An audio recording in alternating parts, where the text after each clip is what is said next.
ሰራሽኛ ነበር ትበያለሽ ከኔ ጋር ትበያለሽ ማበኛ ከሳምሽም ትበያለሽ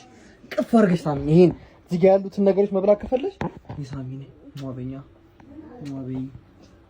በጣም ቅፍ አድርገሽ በቃ ከዚህ በፊት አክፈሽኝ እንደማታውቃላ እሱ ነው ወጪና በለሳሪ ካልሆነ ብቻዬን ነው የምበላው እሱ ነው ብቻዬን ነው የምበላው በደንብ አስቀኛቸው ለነሱ በጣም ቅፍ አድርገሽ ሳሚ በጣም በቃ እንደ አረብኛ አልሽም እንዴ ሳሚኝ ያልኩሽ ሳሚኝ ብቻ አይደለም ሳሚኛ በደንብ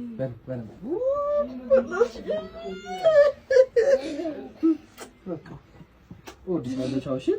ሳሎን ቢበቃ እኔ በቃ ሳሎን ቢበቃ መፈለግሽ ቀደም ሰደፍኝ እኮ አልሰደፍኝም ሰደፍኝ መታሽኝ አይኔን ይመታል ወንድም ይመታል ታላቅ ወንድም ይመታል እኮ ይመታል አይመታም አትጩሂብኛ ቀስለሽ ወንድሜ ይሄ ቆንጆ ነው እስቲ ነው ማወላ በቃ እሺ ነኝ ነብላሽ ነኝ